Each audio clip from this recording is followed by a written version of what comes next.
But women themselves a lot more than they're doing now to better themselves, society, and the future generation.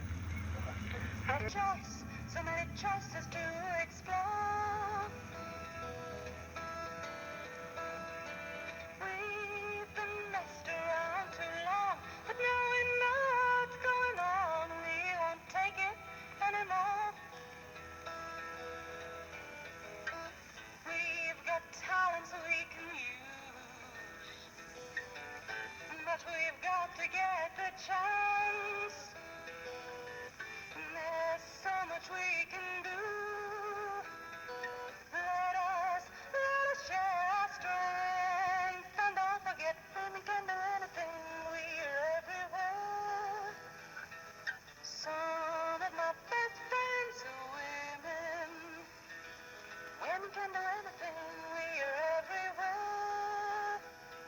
Some of my best friends are women. Well, my earliest memories are actually on the farm in Taranaki, where we grew up with boys and girls, and no difference. It was quite a healthy life. The boys and girls used to have to milk cows or help with the haymaking. We used to stay at the Maori Marae with our brothers and sisters there.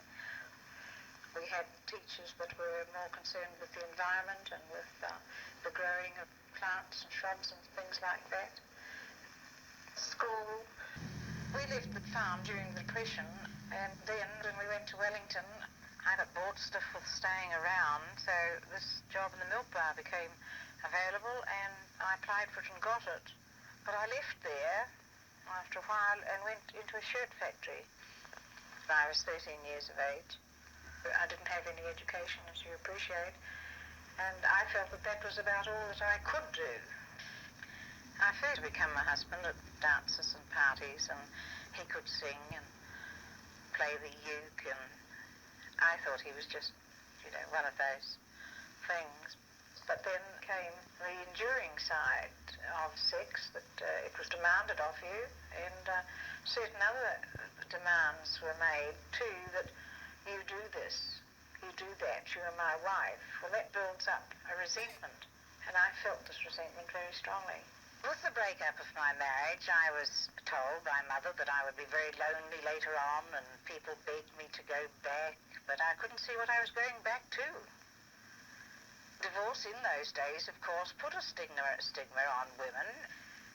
They wouldn't employ you if you had been married or had a child, and to be a divorcee was quite a hard thing to live with. I changed back to my maiden name, of course. My second husband seemed to be more realistic, more down to earth, for the working people. And this is how I was feeling myself, that there was a challenge somewhere for the people to right a few wrongs for themselves. John's father and I separated. Some women may be a little timid about their position. Some employers, of course, intimidate women and make sure that they are frightened of their job. And this keeps them on low rates. Employers have said to me, we'll get rid of the lot once we install machines. That attitude to me I find repulsive. Well, we have discussed the question of redundancy, and I wondered if we could possibly have a few words to say on equal pay. Some of our factories, one in particular, has a male foreman at $104, a female at $87. But she's training another foreman, and he's on $95. So it's a definite intimidation of women, if you like. I feel that she's just being intimidated to have to train a foreman, and women are 100% solid. As far as any problems in our industry, it's purely ignorance on behalf of the women who state that you shouldn't be in unions, or unions are getting too much.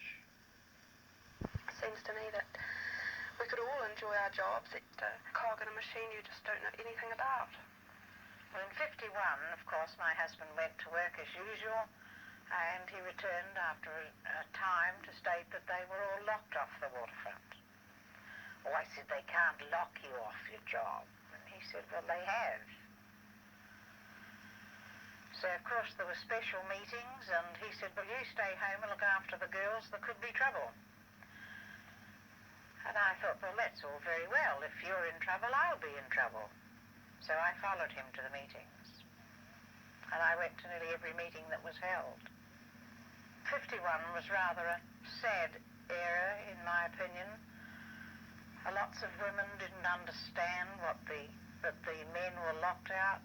The press, of course, brought it out. They were on strike. And the Women's Combined Committee have set up subcommittees to help women who were pregnant, expecting children. They had women knitters for knitting for these people. They had food depots. And I was elected Secretary Temporary to sort out the situation. And the boarding house that I was running was a sort of go-between place for anyone that was hungry. There was always a pot of stew or sausages or what have you on for anyone that needed it. Being the mother, in my own bringing up of the two girls, I used to have them dressed very pretty, dainty little things. And the change that I see in my youngest granddaughter, that she wears her brother's jeans and skivvies, and he wears her beads. And the youngest one, the youngest boy, plays with the dolls. She hardly touches them. Now, this is a change that I welcome, really, and I think that women themselves have got to realize they are doing this to their children. the women's self-confidence is destroyed, always missing something they've got to improve. They'll never make it unless they're tall, thin, willowy, even teeth, flawless complexion, all that rubbish. It isn't necessary to have a glamorous sex woman to sell a car, to sell a lilo, or the sex scene to sell a flaky cake of chocolate. Is an insult to women, in my opinion. I feel that the young people today are questioning each other, discussing things more. There's more communication, and I feel that they're on the right track.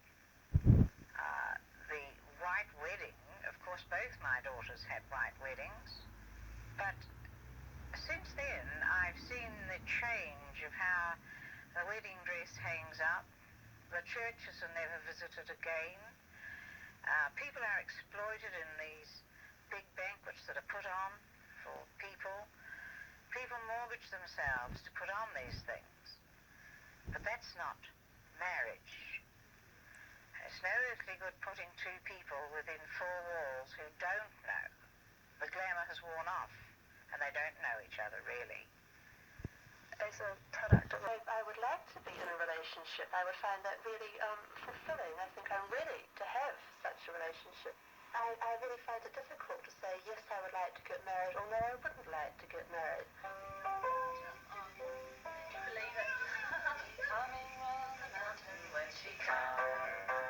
She'll be coming round the mountain when she comes. She'll be coming round the mountain. I feel that if more people would become involved in community activities, there wouldn't be the loneliness. There's so many things that people of my age group are needed for. We had a hotel, plenty of parking space, but no daycare centre, no kindergarten, no playing areas. The people united to raise the funds, run fairs and so on,